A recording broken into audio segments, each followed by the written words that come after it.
ও বোনেরা, BMP media সেন্টারে আপনাদেরকে স্বাগত জানাচ্ছি। আপনারা সকলে অবগত আছেন যে গত 17/8/2026 তারিখে ঢাকা মেডিকেলের ইএনটির অধ্যাপক আসাদুর রহমান সাহেব উনি যখন ওনার প্র্যাকটিস শেষ করে পপুলার ডায়াগনস্টিক সেন্টার থেকে যাচ্ছিলেন, তখন 5-6 জন দুষ্কৃতিকারী তাকে আক্রমণ করে এবং তাকে মারধর করে মারাত্মকভাবে আহত করে। ওনাকে যখন মারধর করা হয় তখন ওনার চিৎকারে পথচারী এবং পপুলার ডায়াগনস্টিক সেন্টারের নিরাপত্তা কর্মীরা যে ঘটনাস্থল থেকে একজনকে আটক করে। উক্ত ব্যক্তির নাম জীবন। এই সংক্রান্তে পল্টন থানায় একটি মামলা দায়ের করা হয়। এই নৃশংস ঘটনার পরপরই ডিবি ছায়া তদন্ত শুরু করে থানার পাশাপাশি। পল্টন থানা জীবনকে জিজ্ঞাসাবাদে এই সংক্রান্তে ইভান নামে একজনকে লক্ষ্মীপুর থেকে গ্রেপ্তার করা হয়।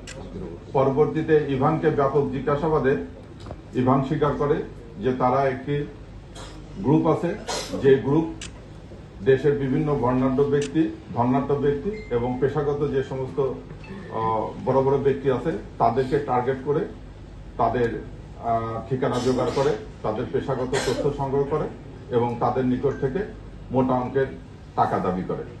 একইভাবে তারা গত 27/7/2026 তারিখে আনোয়ার খান মেডিকেল কলেজের একজন অধ্যাপক, ওনার নাম ডক্টর আমিনুল হক, উনি ইন্টারনাল মেডিসিনের প্রফেসর, ওনাকেও এরকম চাঁদার দাবিতে ভয়ভীতি প্রদর্শনের জন্য ওনার গাড়ি আটক করে এবং ওনাকেও মারধর করে। সেই সংক্রান্ত ধানমন্ডি থানায় একটি জিডি হয়েছিল।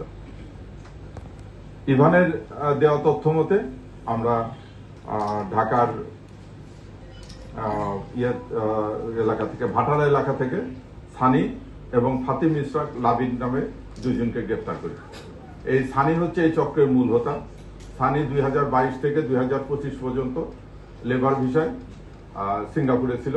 সে সিঙ্গাপুরে থাকাকালে জনক বাঙালি একজন ব্যক্তির সঙ্গে তার সখ্যতা হয়। সেই সখ্যতাতে ধরে তারা হুন্ডি ব্যবসায় জড়িয়ে পড়ে এবং হুন্ডি ব্যবসায় জড়িয়ে পড়ার পর সানি বিভিন্নভাবে প্রায় 5 কোটি টাকার মতো প্রতারিত হয় উক্ত তার পার্টনার দ্বারা। তারপরে সে হতাশাগ্রস্ত হয়ে দেশে চলে আসে। দেশে চলে এসে সে বসুন্ধরা এলাকায় থাকে এবং ওই লোককে খুঁজতে থাকে। এরই মধ্যে তার সঙ্গে একজন ব্যক্তির পরিচয় হয়, যে ব্যক্তি তাকে এই বুদ্ধি দেয় যে তুমি যে লস করেছো সেই লস কভার করার জন্য আসো, আমরা একটা গ্রুপ করে এখানে বিভিন্ন ব্যবসায়ী এবং বিভিন্ন সমাজে প্রতিষ্ঠিত ব্যক্তি, তাদেরকে আমরা নাম, ঠিকানা, তাদের গাড়ি নাম্বার, তাদের ফ্যামিলি বায়োডাটা এগুলো সংগ্রহ করে তাদেরকে আমরা ভয়ভীতি প্রদর্শন করবো এবং তাদের কাছ থেকে চাঁদা দাবি করবো। এইভাবে তারা 7 জনের একটা গ্রুপ তৈরি করে এবং এই গ্রুপের শিকার হচ্ছে আমাদের 2 জন ডাক্তার। তো আমরা এই গতকাল সানি এবং লাবিবকে গ্রেপ্তার করেছি।